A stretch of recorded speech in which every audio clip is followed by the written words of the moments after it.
Salut à tous, c'est Sully Perfecten, j'espère que vous allez bien.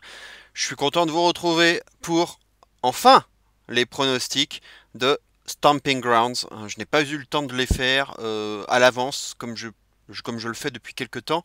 Je voulais le faire dimanche dernier, mais il n'y avait que 5 matchs programmés sur la carte. Ça me semblait encore un peu léger.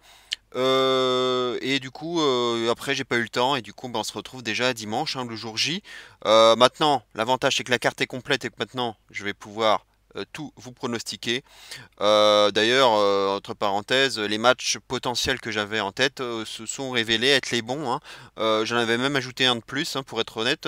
C'était les Revival et les Usos, hein. J'avais prévu éventuellement un match tag team d'Euro, mais visiblement, ces titres tag team d'Euro, bah, ils ont du mal à convaincre et du coup, voilà, on les met de côté et c'est bien dommage.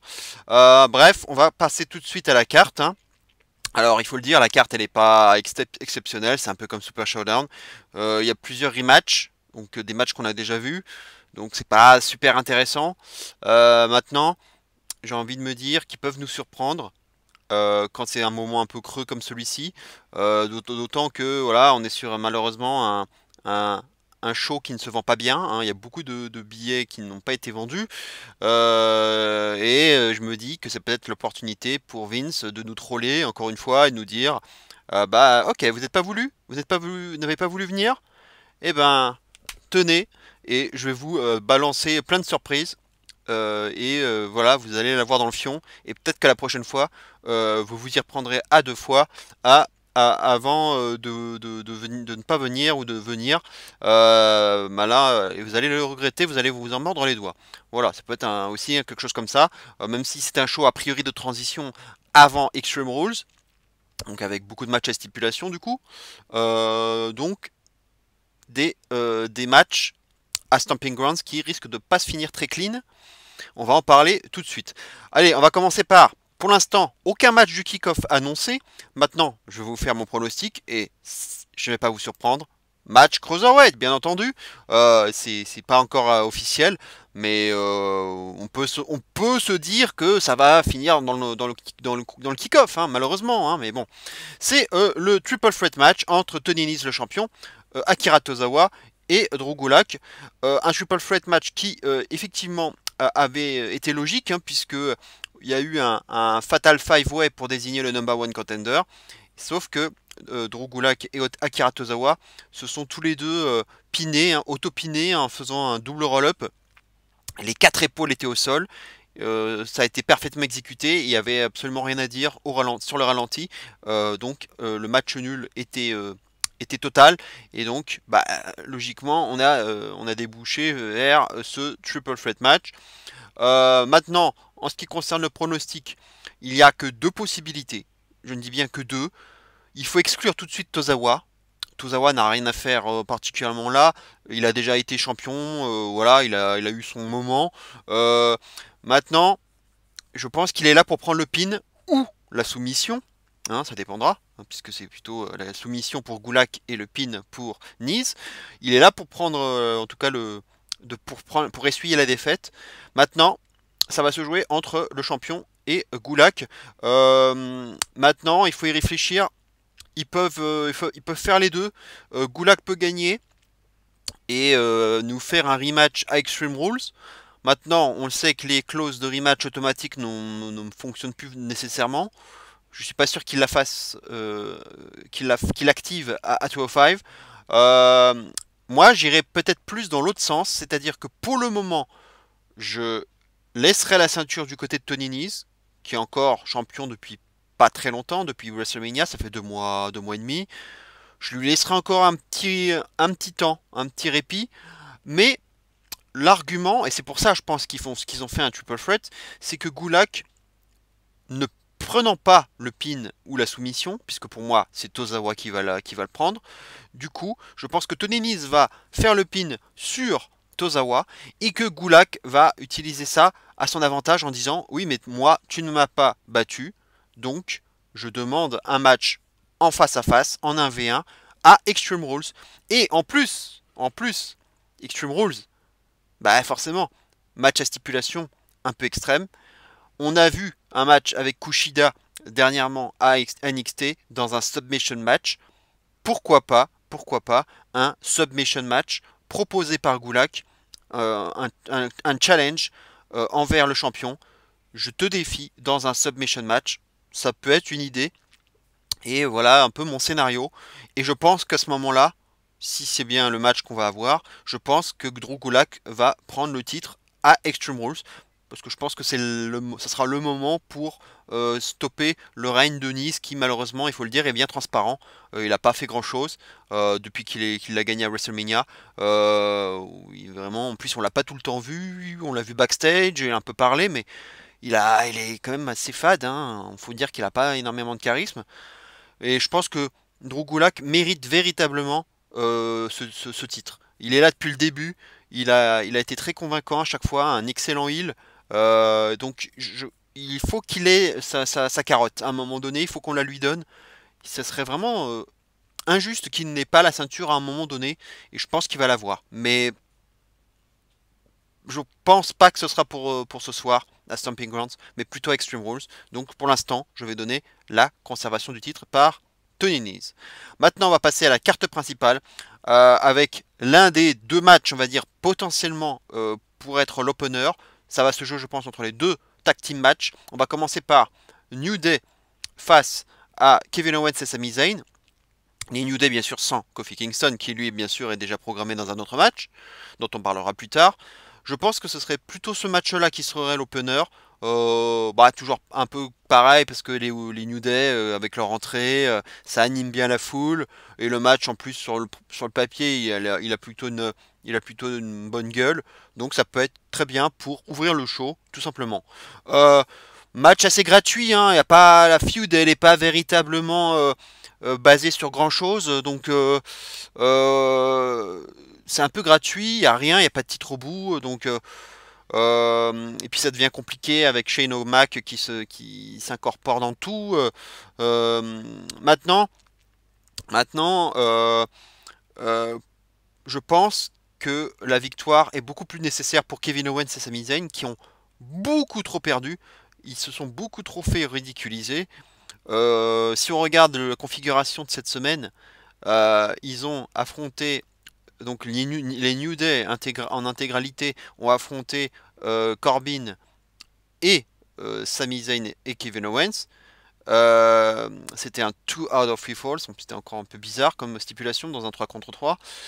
Euh, et euh, et c'est là que Sami Zayn, je crois, il avait pris un pin en quelques secondes. Et en revanche, comme Corbin avait donné un coup malencontreux sur Sami Zayn, il me semble, ou Kevin Owens, je sais plus, je crois que sur Sami Zayn, c'est ça, sur Sami Zayn, Kevin Owens l'a mal pris, et du coup, il a porté un super kick à Corbin, ils s'y sont barrés, et du coup, Corbin a perdu, voilà, ça s'est terminé comme ça, mais c'est quand même une défaite malgré tout pour Kevin Owens et Sami Zayn, et dont un pin très rapide sur Sami Zayn.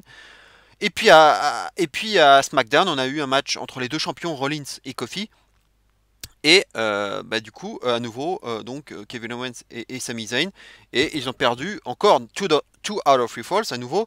Et ils ont perdu 2-0 quoi. Donc ça fait beaucoup là. Ça fait beaucoup. Rollins donc qui curb stomp Owens pour la finale, pour la victoire finale. Si je ne m'abuse, hein, oui c'est ça. Bref, ça fait beaucoup de défaites.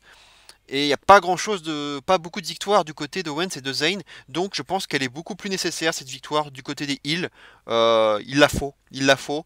Même si j'ai peur, parce qu'évidemment c'est les chouchous de Vince, hein, les New Day. Donc leur donner une victoire, ça serait à attendre aussi. Mais si je parle de nécessité, il faut que ce soit Owens et Zayn qui la gagnent, qui prennent cette victoire. Il le faut. Donc il faut les relancer ils font des belles promos les deux, mais ça ne débouche sur rien. Donc il faut qu'ils montent. Et puis voilà, peut-être que ça peut être aussi une vraie tag team à l'avenir pour SmackDown, on sait jamais. Le roster tag team il est un peu faiblard du côté de SmackDown, donc ça peut être une bonne équipe. Donc il faut un peu les builder fort. En tout cas, leur donner un peu de crédibilité parce que là, ils ont beaucoup essuyé et ils ont beaucoup été les marchepieds d'autres lutteurs. Donc il serait temps que ça cesse. Donc victoire pour moi de Kevin Owens et Sami Zayn. Match suivant, donc l'autre match tag team pour SmackDown entre Daniel Bryan et Rowan et les Heavy Machinery. Voilà, c'était un match dont je vous parlais depuis un moment. C'était un match qui était même potentiellement un match pour Super Showdown, qui ça n'a pas eu lieu. C'est vrai que les deux, voilà, ces deux équipes se sont un petit peu rencontrées, que ce soit sur le ring ou backstage. On sentait que quelque chose allait arriver. Et cette fois-ci, ça a été officialisé enfin. De toute façon, il n'y a aucune team face actuellement qui fait face à Bryan et Rowan à SmackDown. Donc les New Day sont occupés ailleurs. On a vu une petite confrontation physique intéressante avec les Viking Raiders à Raw, mais bon, ils sont pas dans la même brand. Maintenant, avec le brand split, ce brand split, je veux dire la Wild Card Rule, pardon, tout est possible. Maintenant, oui, du côté de SmackDown, il y a rien, hein, il y a rien, c'est assez morne-pleine. Et ils ont raison, hein, Rowan et Bryan, quand ils disent que c'est une vaste blague cette division tag team de SmackDown, ils ont raison, hein. Ils ont beaucoup perdu, hein. Avec The Bar qui a été splitté, les Usos qui sont partis à Raw, ça a fait mal, hein. Ça a fait très mal. Donc je vais quand même. Et puis Sanity, hein, il faut pas oublier Sanity qui a été complètement démantelé. Bref. Donc on va passer au pronostic. Et ben pour moi, pas de surprise, Bryan et Rowan vont conserver leur ceinture. Alors c'est vrai qu'elles ne sont pas éco-friendly leurs ceintures, c'est assez étonnant. Alors ça aurait pu être un indice selon lequel bah, du coup le but est peut-être que bientôt changer de propriétaire. Mais je pense pas, ça me semble. Ils sont trop typés pour le moment, enfin, ils sont trop typés comedy wrestling. Les Heavy Machinery, c'est pas encore assez sérieux pour être champion. Et puis ils sont encore rookies. Ça marche plutôt pas mal au niveau du public. Otis c'est pas mal avec son Caterpillar, il est assez over. Ça marche plutôt pas mal. Maintenant, ça me semble beaucoup trop tôt et ils n'ont pas un profil, ils n'ont pas la gueule de champion quoi. On verra plus tard, mais c'est encore trop green, trop juste. Trop juste, c'est encore des rookies. Maintenant, ce qui je trouve pas normal, assez illogique, c'est pourquoi est-ce qu'ils ont gardé leur ceinture comme ça, ils n'ont pas changé, alors que Bryan, pardon, lorsqu'il avait été champion de la WWE, avait changé tout de suite. Bah là, ils conservent leur ceinture, donc ça n'a pas du tout de sens, ça n'a pas du tout de logique. Bref, maintenant, oui, je pense que ça va être une victoire de Rowan et Bryan. Et peut-être que bah, justement ce petit face-off rapide avec les Viking Raiders peut peut-être annoncer quelque chose à l'avenir, même s'ils ne sont pas dans la même brand, hein, logiquement. Mais bon, maintenant, comme je vous le disais, avec la Wild Card Rule, tout est possible. Mais il y a AOP aussi qui reviennent, hein, on les a vus à nouveau, peut-être. Mais bon, ils sont heal, donc effectivement. Alors, est-ce qu'ils vont nous faire un face turn? Ce serait surprenant. Bref, on verra bien. Mais AOP pourrait être aussi des challengers assez crédibles pour Bryan et Rowan. Et c'est peut-être même, ce serait peut-être même mon pronostic pour la suite. Euh, et puis on n'a pas, j'oublie aussi, nous, Rusev et Nakamura qui ont complètement splitté aussi. Donc vous voyez encore une preuve que cette division tag team de SmackDown, elle est vraiment dévastée ça s'est fait très vite, hein. Ça s'est fait très vite, plus rien quoi, plus rien du tout. Et c'est plutôt surtout Raw qui a gagné au change au final. Voilà, donc Rowan et Bryan pour la victoire. Match suivant, Ricochet contre Samoa Joe pour le titre US. Bah, si je vous avais fait ma vidéo une semaine avant, avec un peu d'avance, je vous aurais dit que Samoa Joe allait affronter ou Braun Strowman ou le Miz Ricochet. Donc ça a été le cas finalement parce que je vous ai donné la liste des trois babyface potentiels, puisqu'il y a un 5-pack challenge, un Fatal 5-Way qui a eu lieu à élimination pour désigner donc le challenger numéro 1 à Raw. Donc du coup Strowman, Le Miz et Ricochet, et Cesaro et Bobby Lashley en plus. Cesaro et Bobby Lashley étant heel, pour moi c'était pas possible qu'ils affrontent Samoa Joe, je le sentais pas du tout. Et effectivement ça s'est fait comme ça. Ce qu'ils ont fait, ça pouvait être surprenant, c'est que Braun Strowman, ayant éliminé Cesaro et Bobby Lashley, les deux heels sont vengés sur lui et ils ont aidé Ricochet à éliminer Braun. C'était étonnant. Et au final, on a eu le Miz et Ricochet pour le finish, pour le final, et victoire de Ricochet. Mais c'est une belle affiche, donc je suis content pour Ricochet, qui est l'un de mes lutteurs préférés. Donc c'est une affiche assez fraîche, inédite à la WWE. Et donc, bah moi ça me donne envie, ça me donne envie. Ça peut être pas mal, ça peut être pas mal, hein. Ça pourrait même éventuellement être un opener. Ça pourrait être éventuellement un opener. Je vais rester quand même sur un match tag team, mais plutôt Kevin Owens et Sami Zayn contre les New Day. Rey Mysterio étant blessé, il est encore blessé, donc il faut pas s'attendre à le revoir tout de suite, hein. Donc faut éviter, faut esquiver ça, faut évacuer ça. Maintenant, pour la victoire, je pense que Samoa Joe va et doit conserver, parce que c'est quand même une blague, quand il gagne le titre et qu'il le repère d'une façon complètement what the fuck avec ses histoires d'épaules levées, et que qu'ensuite il le récupère parce que Rey Mysterio est blessé, c'est n'importe quoi. Maintenant, il faut builder Samoa Joe comme quelqu'un de fort et lui faire un règne solide. Putain de bordel de merde, est-ce que c'est si compliqué que ça de lui faire un règne solide et avec des victoires clean, nettes et sans bavure, et arrêter avec ces finishes de merde, avec des histoires d'épaules, de pieds dans les cordes, ou d'arbitres qui déconnent, ou je ne sais quoi. Arrêtons avec ça. Maintenant, je serais pas étonné que la rivalité continue, puisque de toute façon, on a évacué le problème Braun, si je puis dire, puisque Braun, il n'est pas impossible maintenant qu'il soit occupé avec Cesaro et Bobby Lashley avec ce qui s'est passé. Donc, du coup, le Miz, il est encore un peu empêtré dans ses affaires avec Shane. Et puis de toute façon, il se fait squasher de tout bord actuellement. Enfin, il se fait éliminer par tout le monde actuellement. Donc là, c'est une vaste blague le Miz depuis quelques temps. Malheureusement, c'est triste. Euh, donc, bah, partons sur Ricochet et partons sur une suite qui va continuer. Donc, alors malheureusement, si une chute continue, c'est que ça risque peut-être de pas se finir très clean cette affaire. Je sais pas comment ils vont booker ça. Ça peut être un roll-up, voilà. Joe qui gagne sur roll-up, ou alors qui gagne, il peut gagner sur une coquina, mais peut-être encore un pied dans les cordes. Mais ça me ferait chier encore qu'il fasse une victoire bizarre. Euh, je sais pas comment ils vont booker ça, mais il faudrait booker ça de façon à ce qu'il y ait un rematch avec stipulation donc à Extreme Rules. Ils peuvent le faire en ladder match. En ladder match, ça pourrait être pas mal. Ça pourrait être sympa.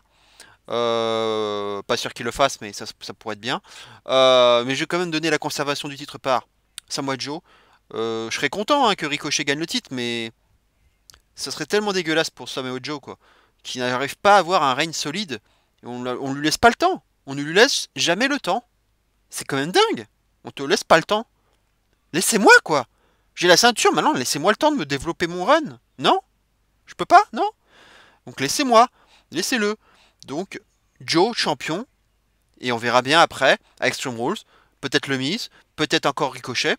Mais laissons le bordel de merde avec ce titre. Ça me ferait vraiment chier, je gueulerais s'il perdait le titre, je gueulerais forcément, même si j'adore Ricochet quoi. Mais c'est pas le moment, c'est pas le moment, donc victoire de Samoa Joe. Match suivant, Roman Reigns contre Drew McIntyre.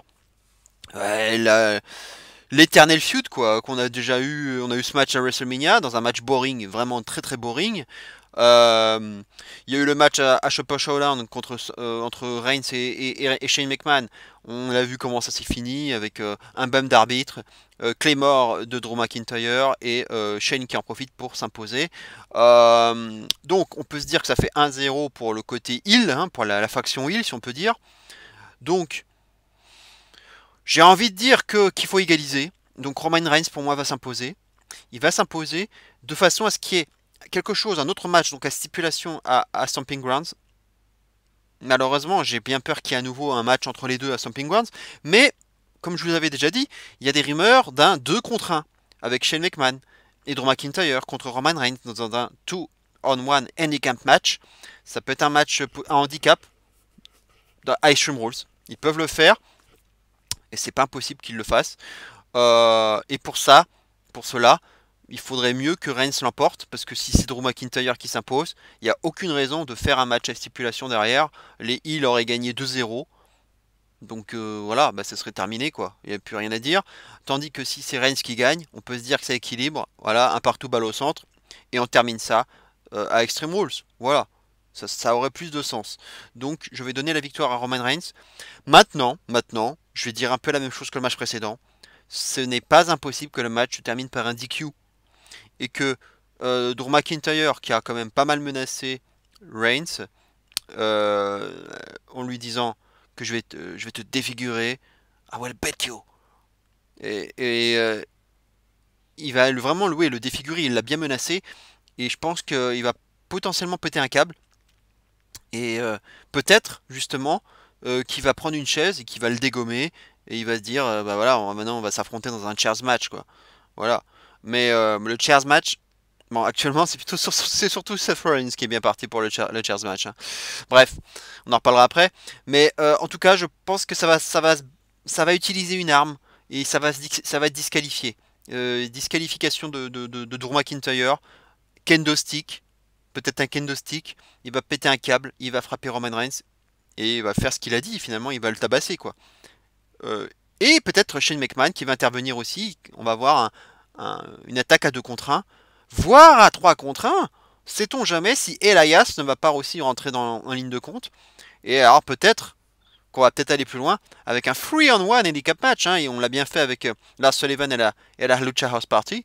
Bon là c'était complètement déséquilibré, mais là ils vont peut-être nous faire un Shane, Elias et Drew McIntyre contre Roman Reigns à Extreme Rules, hein. Attention, on peut s'attendre aussi à ça. En tout cas, je vois bien un tabassage et une disqualification de Drew McIntyre, mais au final, victoire de Roman Reigns qui aurait beaucoup plus de sens que si Drew McIntyre gagnait encore. Même si ce serait logique, hein, puisque après tout, Shane McMahon a battu Roman Reigns. Alors pourquoi Drew McIntyre ne le battrait pas? C'est vrai que ça serait plus logique, ce serait logique. Mais je pense que c'est pas ce qui va se passer. Victoire de Roman Reigns pour équilibrer les choses. Match suivant, Bayley contre Alexa Bliss pour le titre féminin de SmackDown. Bah bizarrement, Alexa Bliss qui normalement est à Raw retrouve transféré entre guillemets à SmackDown pour cette feud qu'on a déjà vue et qui était horrible. Ça rappelle de très mauvais souvenirs avec un kendo stick on a pole match. Ça rappelle un très mauvais souvenir avec le This Is Your Life, le fameux segment très très très malaisant qui était l'un des pires de ces dernières années. Bref, et puis voilà, ce qu'on voit actuellement, ces histoires de café. Maintenant, Alexa Bliss est une buveuse de café. Me demandez pas pourquoi, ça n'a aucun sens. Et puis, elle s'est trouvée une nouvelle amie, ou du moins, devrait-on dire, euh, un nouveau pantin, en la personne de Nikki Cross, qu'elle manipule à souhait. La pauvre Nikki Cross qui a complètement changé, malheureusement, et qui est devenue toute gentille, c'est n'importe quoi. Bon, bref, je l'ai déjà dit, mais son personnage de NXT, pourquoi l'a-t-on détruit? C'est n'importe quoi. Mais en tout cas, elle se fait manipuler, elle devient toute naïve. Et maintenant, Alexa Bliss euh, bah, essaye de monter Cross contre Bayley en disant que Bayley s'en prend à Nikki Cross sur les réseaux sociaux, et dernièrement que Bayley a refusé de signer un autographe à une fan parce qu'elle portait un t-shirt de Nikki Cross. Bref, c'est n'importe quoi. Voilà à quoi ça a servi maintenant cette feud, jusqu'où ça est allé. Et voilà, bah, il y a eu une petite bagarre, parce que évidemment, ça s'est bagarré, ça s'est dit des mots durs, que NXT c'était du passé. Enfin, ils ont parlé de NXT. euh, et que finalement, bah, elle est rien comparée à Alexa Bliss, quoi, et que ça reste quelqu'un d'inférieur. Et ça s'est bagarré. Bah, Nikki, elle est un peu entre deux eaux, quoi. Là, elle a le cul entre deux chaises. Et c'est ça, finalement, c'est peut-être le seul intérêt de ce match. C'est le rôle que va avoir Nikki Cross dans ce match, qui va être essentiel. Ça va être le pivot, le facteur X de ce match. Quel rôle aura Nikki Cross dans ce match, qui sera bien entendu présent aux abords du ring. Et je pense que, Bayley va conserver son titre, pour plusieurs raisons, hein. Tout simplement parce que déjà Alexa Bliss elle est à Raw. Si on regarde tous les champions actuels, ils sont tous à leur place par rapport à leur bande d'appartenance. Donc il n'y a aucune raison que, que Alexa Bliss parte enfin, avec la ceinture alors qu'elle est à Raw. En plus, sa santé, elle est encore assez fragile. Donc je ne pense pas que la WWE prendra le risque de lui faire gagner le titre. Et puis Bayley, elle est championne depuis pas longtemps, elle a encore un règne assez frais. Il n'y a pas de raison. Et puis pourquoi pas voir Sasha Banks débarquer et arriver en tant que heel. Ça pourrait être sympa, faire un heel turn et puis déboucher sur quelque chose. Même si voilà, le rôle de Sasha Banks actuellement est un peu bizarre, quoi, un peu flou. On sait pas trop ce qu'ils veulent faire avec elle. Et puis surtout, il y a une histoire qu'on nous raconte avec Nikki Cross. Donc, bah, est-ce qu'ils veulent nous faire un heel turn à Bayley? Je serais très surpris, je serais très surpris. Surtout qu'on a besoin de babyface à SmackDown. Parce qu'à part Ember Moon, du côté de SmackDown, si on enlève les Kabuki Warriors qui sont en équipe, Naomi, il y a Naomi mais qui est complètement aux oubliettes. Euh, Bah c'est Carmella. Et Carmella qui puisse s'occuper avec R-Truth à faire ses petites conneries. Euh, voilà. Mais il n'y a pas grand chose niveau babyface. Hein. Solide et crédible. Vaut mieux laisser face Bailey. Hein. Donc je pense qu'elle va rester face. Donc je pense qu'il va y avoir un petit twist quand même. Maintenant, je pense que c'est plutôt Nikki Cross qui va faire une boulette. Elle va faire une boulette et puis elle va faire perdre Bliss, pardon. Elle va faire perdre Bliss malencontreusement en voulant bien faire. Et puis ça va se friter un peu entre les deux. Et puis là, je pense que c'est vrai cool. Chose comme ça. En tout cas, victoire de Bailey qui va conserver son titre. Et donc Nikki Cross qui va faire perdre Bliss, on va dire, de façon a priori involontaire.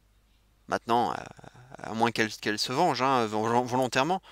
Mais je vais plutôt miser sur la boulette. Voilà, tout simplement. Parce qu'en plus, elle est encore trop naïve dans ce qu'on nous montre pour le moment. Match suivant donc. Becky Lynch contre Lacey Evans pour le titre féminin d'Euro. Un match qu'on a déjà eu à Money in the Bank. Victoire clean, même si c'était un peu bizarre comme victoire, mais bon bref, ça avait beaucoup botché. Victoire de Becky Lynch déjà, à ce moment-là. Pourquoi nous faire un rematch? Il n'y a rien d'autre. Il n'y a rien d'autre à Raw. Hein, Ronda elle est pas là. Donc Natalia sert pas à grand chose. Nia Jax est blessée. Bah donc qu'est-ce qu'ils veulent faire? Bah voilà quoi. Il n'y a plus que ça. Et puis Charlotte elle est plutôt à SmackDown. Donc bah finalement il n'y a pas grand chose. Hein, donc on continue de nous imposer, si je puis dire, Lacey Evans, même si elle est plutôt pas mal au micro, plutôt convaincante. Elle a un personnage assez marqué. Que semble apprécier Vince maintenant. De lui donner la ceinture, ça me semble couillu. Couillu, elle est quand même encore rookie, elle est très green. Elle peut être championne dans les mois et années à venir, mais ça me semble très tôt, trop tôt même. Euh, Becky Lynch, je pense, elle a besoin de cette ceinture encore. C'est The Man. Donc, si on lui enlève cette ceinture, ça va lui faire un gros coup dur. Maintenant, il y a Extreme Rules derrière. Est-ce qu'elle peut pas perdre sa ceinture et se venger derrière? Mais maintenant, bon, normalement, il n'y a pas de rematch automatique, mais c'est compliqué, mais parfois on en fait. Donc il n'y a plus trop de logique avec ces rematchs automatiques. Parfois il y en a, parfois il n'y en a pas. Euh, euh, et puis si, admettons qu'Evans perde, à nouveau clean, tu mets qui derrière? Tu mets qui derrière? Maintenant, moi, j'avais envie de penser que ce soit qu'on aura enfin ce Becky Lynch Ronda Rousey qu'on n'a toujours pas eu. Pour moi, c'était ça le projet. Donc il fallait pour moi que Becky reste championne pour qu'on ait un retour de Ronda et enfin ce match pour le titre qu'on attendait depuis longtemps entre Ronda et Becky et qu'on n'a toujours pas eu. Maintenant, elle semble partie pour être sur une grossesse Ronda, donc elle est pas prête de revenir. Donc c'est ça qui me chagrine un peu. Je sais pas qu'est-ce qu'ils vont donner à Becky derrière. Euh, c'est ça quoi. On se pose la question finalement. Il n'y a pas grand-chose. Hein. Nikki Cross, elle est, ouais, Nikki Cross, Alexa Bliss, Alexa Bliss peut-être. Alexa Bliss. Une fois qu'elle en aura terminé avec Bailey et qu'elle aura perdu, voilà, ils refont une histoire encore à nouveau. Ils continuent la mini feud qui va venir entre Bliss et Nikki Cross. Et peut-être que Bliss va partir là-dessus et puis et affronter Becky, voilà, Becky Bliss quoi. Je vois que Becky Bliss, voilà. Et puis Evans peut perdre sans être décrédibilisé pour autant. Et elle peut avoir un rôle très important plus tard.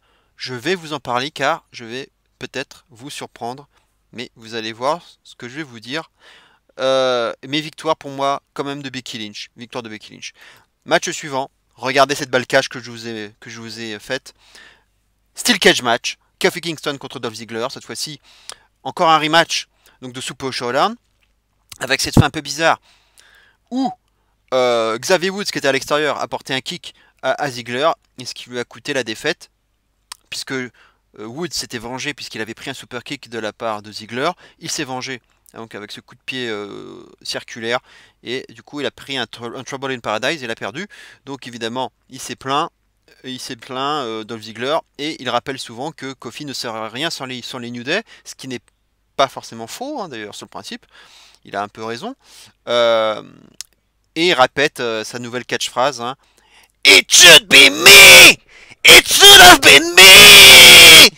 Voilà, c'est tout ce qu'il répète à l'envi, hein, depuis qu'il est de retour. C'est facile à retenir. Mais pour moi, c'est un adversaire de transition. Il va perdre, il va perdre. Et je pense même que ça va se terminer clean dans la cage, par un tombé, par un Trouble in Paradise, et qu'il n'y aura même pas d'évasion de la cage, quoi. Et puis, alors évidemment, overbooking. Qui dit steel cage match dit overbooking potentiel. Kevin Owens et Sami Zayn, puisqu'ils vont affronter les New Day, probablement ou potentiellement en opener, en tout cas avant ce match. On peut se dire que ça va être avant ce match. Peut-être que du coup, bah, les deux vont se pointer. Peut-être que si Kevin Owens et Sami Zayn perdaient, ils viendraient se venger, ils viendraient attaquer euh, peut-être les Woods et Biggie, qui seront aussi peut-être aussi, qui vont peut-être aussi se pointer. Bref, peut-être que les quatre, on va les retrouver, hein. Les quatre, on va les retrouver à l'extérieur, avec des montées de cage un peu de partout, des deux côtés. Donc quatre mecs qui montent la cage, et puis voilà, ça va devenir un gros bordel. Et puis bah, au final, Kofi va quand même s'imposer. Donc je lui donne la victoire à Kofi et qu'il n'y a pas de. Je vous donne en plus les cotes. Je peux vous dire que Kofi est loin loin devant. Ça a baissé, faut le dire, ça a baissé en faveur de Dolph, hein, il faut le dire. Mais il est quand même hyper favori. Et puis je vois pas de changement de titre. Et puis voilà, il y a beaucoup de rumeurs, hein, on le sait, sur Shane McMahon qui pourrait être le champion, le futur champion, ou qui serait peut-être le prochain challenger pour Kofi, peut-être à SummerSlam. Peut-être à SummerSlam. Puisque effectivement, quand on voit un Shane comme ça, omniprésent depuis l'après WrestleMania, on sent que c'est pour nous raconter une grosse storyline qui va aller jusqu'à SummerSlam, hein. C'est la road to SummerSlam, hein. On y est, hein, déjà. Et donc on peut se dire que Shane va avoir un gros match à SummerSlam. Et peut-être que ce sera face à Kofi Kingston pour le titre WWE. Et que Shane va finir par l'emporter. Voilà, c'est pour ça que pour moi, il va rester champion. Il ne devrait pas y avoir de doute là-dessus. Mais ça peut être un bon match, spectaculaire, avec des sauts du haut de la cage, hein. Les deux en sont capables. Donc je vais donner Kofi. Et avec un petit prono annexe, victoire dans la cage et non pas en s'évadant.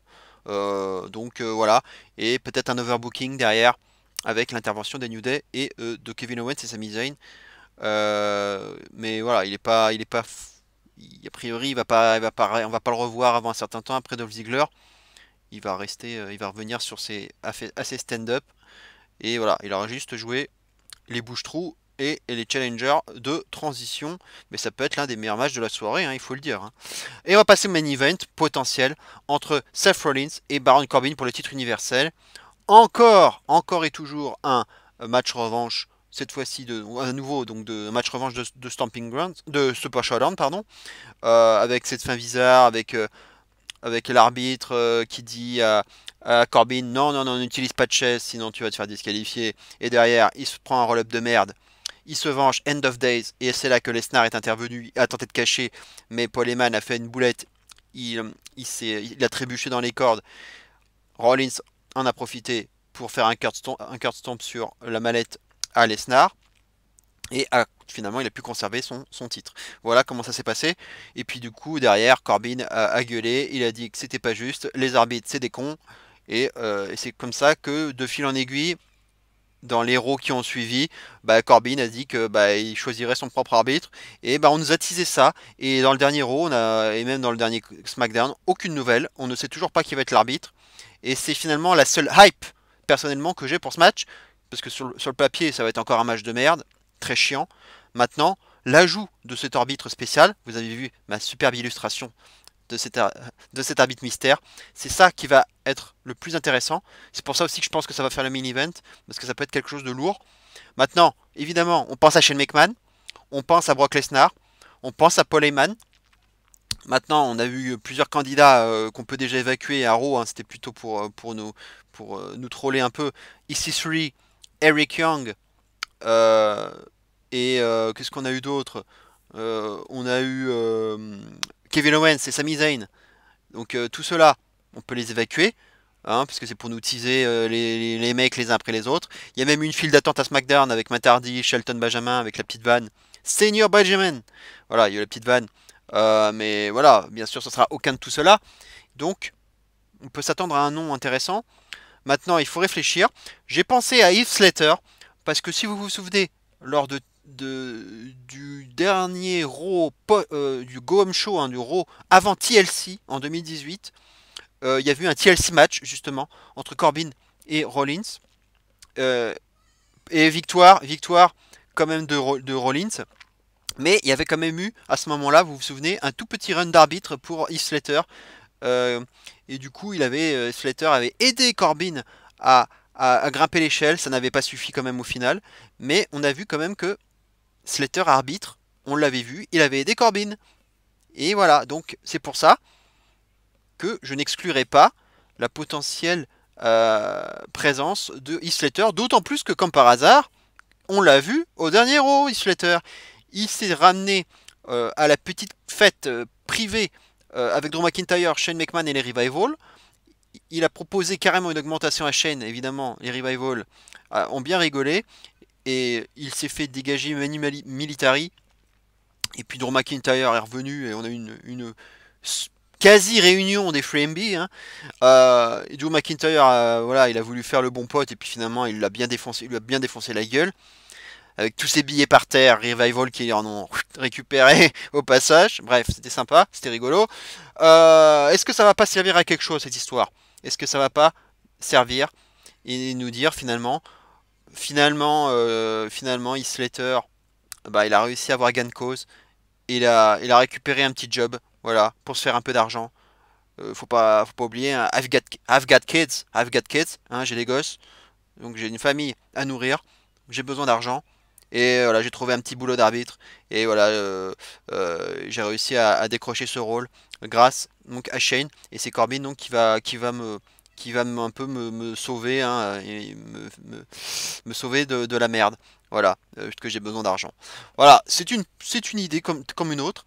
Maintenant, je vais vous donner ma grosse cote et mon nom qui sera pour moi l'arbitre de ce match. Roulement de tambour. Lacey freaking Evans! Lacey Evans sera l'arbitre spécial du match.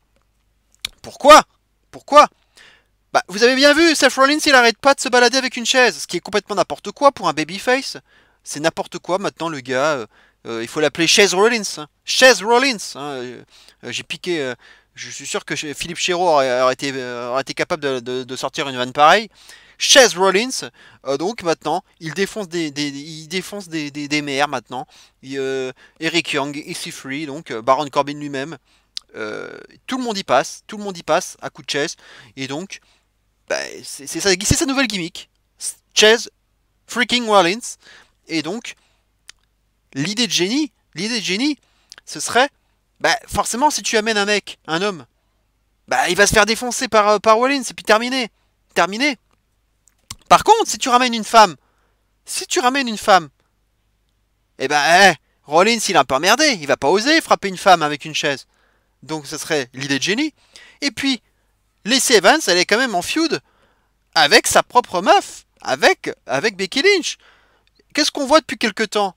La WWE n'hésite pas à mettre en avant le couple Seth Rollins-Becky Lynch, même si pour moi ça me fait chier parce que c'est The Man, et et ça la sort de son personnage.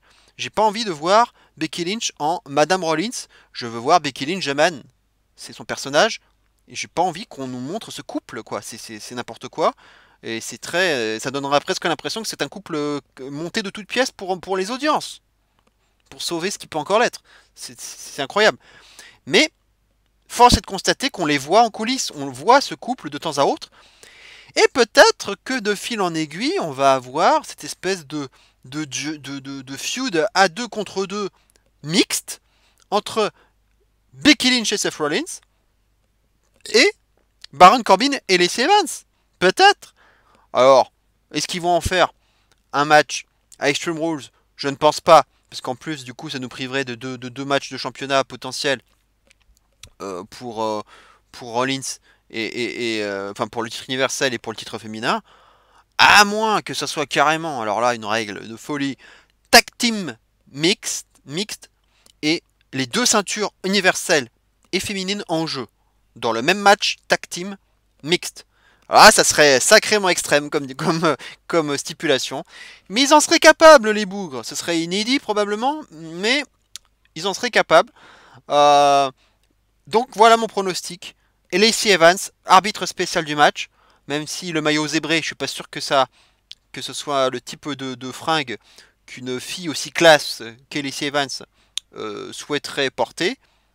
Mais ça pourrait avoir du sens. Et si le match, normalement ça devrait être le cas, mais le match Becky Lynch-Lacey Evans va avoir lieu a priori avant ce match. Donc s'il a lieu avant, ben voilà, vu qu'elle va perdre, enfin probablement, il y a des chances pour qu'elle perde Lacey Evans, elle va revenir. Et ça va un peu faire chier Becky Lynch, hein, évidemment. Et intervention potentielle. Intervention potentielle de Becky Lynch aussi. Et voilà, petit catfight entre les deux. Voilà. Et du coup, ça peut builder quelque chose entre les quatre protagonistes. Voilà un peu comment je pourrais voir les choses. Pas de cash-in pour moi, Brock Lesnar, on ne le verra pas, il ne cachera pas. C'est un show mineur de transition, donc pour moi, c'est pas le moment. Et puis encore moins un cash sur Kofi Kingston. Voilà, ça n'arrivera pas. Ça n'arrivera pas. Donc Lesnar tranquillement à la maison. Paul Heyman, par contre, c'est pas impossible qu'on le voit. Peut-être dans le panel, au kick-off. Va nous teaser quelque chose. Hein. On l'a vu d'ailleurs pour la fin, c'était SmackDown. Hein, on l'a vu en coulisses. Regardez l'écran. Donc, est-ce qu'il, voilà, évidemment, c'est pour nous mettre le doute, mais je pense pas. Je ne pense pas. Il va rien se passer de ce côté-là. Pas de Cashin et pas de Lesnar. Et Rollins va conserver. Jamais, jamais Corbin ne gagnera ce titre universel, du moins là, euh, même si c'est bizarre effectivement qu'il fasse un rematch. Il n'y a pas de rematch normalement. Il a perdu, il a pris un pin, et puis voilà, il a pris un roll-up de merde. Certes, à cause de l'arbitre, il était déconcentré à Super Showdown, mais quand bien même, c'était clean. Et ce rematch ne devrait pas avoir lieu. Maintenant, ça fait toujours peur quand on fait un rematch sans raison. Est-ce que c'est pas pour changer de ceinture? Mais je crois pas, je ne pense pas, ça me paraît impossible. Et puis voilà, on va terminer avec la dernière option de la mort, c'est Bray Wyatt. Bray Wyatt, que va-t-il devenir? Que va-t-il faire? Est-ce qu'il va arriver maintenant? Ou est-ce qu'il va attendre Raw? Ou est-ce qu'il va attendre SmackDown? Est-ce que le troll Vince, le troll ultime, va pas nous dire, voilà, pour nous faire regretter de ne pas être venu en nombre dans l'arène de Tacoma, Washington, nous dire, bah voilà, vous auriez dû venir puisque Bray Wyatt, je vais vous le dégainer, il va arriver là. Voilà, il serait capable de le faire. Maintenant, je pense pas. Pour moi, c'est plutôt pour le prochain Raw ou le prochain SmackDown. On en saura plus. Et peut-être que ça peut être le futur challenger numéro 1 directement pour le titre universel. Voilà, Rollins Bray Wyatt. Allez-y. Allez-y, Rollins Bray Wyatt. Il faut le faire. Moi, ça serait très bien. Pour moi, ça serait une bonne idée, Rollins Bray Wyatt. Et comme ça, on évacue Corbin une bonne fois pour toutes. J'ai pas cité Bobby Lashley, qui pourrait être aussi quelqu'un, voilà, un arbitre potentiel. Mais non, on va évacuer ça. Pour moi, le meilleur choix, le plus intelligent, c'est de mettre une femme, ce qui empêche tout de suite toute velléité de vouloir porter des coups de chaise de la part de Rollins, ça va un peu le bloquer. Et puis en même temps, c'est une heel, donc c'est quand même quelqu'un qui va pouvoir quand même faire des manigances. Et alors là, il y a une dernière option aussi dont j'ai entendu parler et qui pouvait être drôle, c'est Corbin lui-même. Corbin qui va lutter en tenue d'arbitre, qui serait lutteur, arbitre à la fois. Donc c'est lui qui porterait les tombées, qui se ferait les petits fast count. Ce serait drôle. Et à l'inverse, s'il prend un curb stomp, bah du coup Rollins prendrait le bras de Corbin, son corps inanimé lui prendrait son bras pour faire le pin lui-même. Ce serait drôle. Ce serait drôle. Un Corbin arbitre de son propre match. Voilà aussi une dernière option à ne pas écarter. Ce serait presque même ma deuxième option. Mais pour moi, mon option numéro 1, c'est Lacey Evans. Et en 2, Corbin lui-même. Becky Lynch, ce serait complètement débile. Il va pas mettre la propre meuf de Rollins. Ça n'a aucun sens, aucun sens. Donc pour moi, il faut que ce soit un ou une île. Et pour moi, Lacey Evans pourrait être vraiment une très très bonne idée. Et en plus, ce serait cohérent. Voilà donc ce qu'on pouvait dire sur les pronostics de Stomping Grounds. On se retrouve le plus tôt possible. On va essayer, hein, avec le travail. Ça va pas être facile, mais bon. On en parlera de toute façon forcément du show. On fera une review. On verra s'il y a eu des surprises. Je n'exclus pas des surprises. C'est un show qui paraît vraiment osef, un show bouche-trou, un show de transition, ou appelez ça comme vous voudrez. Mais ça peut être l'occasion justement de nous faire des surprises. La trollite aiguë de Vince, il faut s'en méfier. Des nouveaux champions potentiels alors qu'on pense qu'il n'y en aura pas. Des arrivées potentielles alors qu'on n'y croyait plus, comme Bray Wyatt. Alistair Black, j'y crois un peu moins. Euh, et voilà, des surprises, des résultats inattendus, des arrivées inattendues. Et forcément, deux trois finishes un peu à la mort moelleux malheureusement pour builder Extreme Rules. Il faut aussi y penser. Voilà, on se retrouve très bientôt donc dans la semaine pour la review. Je vais essayer de la faire dès que possible, mais je vous promets rien. Passez un excellent dimanche, portez-vous bien. Minuit le kick-off, n'oubliez pas, minuit le kick-off, 1h du matin, le show, à peu près pour 4 heures, 3h45, 4 heures, suivi sur le network d'un épisode de 365 sur Alexa Bliss. Est-ce que c'est un spoil? Pas forcément, on l'a vu souvent. C'est pas parce qu'il y a un documentaire sur une personne que cette personne aura gagné dans le pay-per-view juste avant. Ça ne veut rien dire. Mais en tout cas, reportage 365, 365 sur Alexa Bliss. Voilà pour le programme. Portez-vous bien. Et d'ici là, bien entendu, n'oubliez surtout pas. Vive le catch! Let me in. Follow the leader.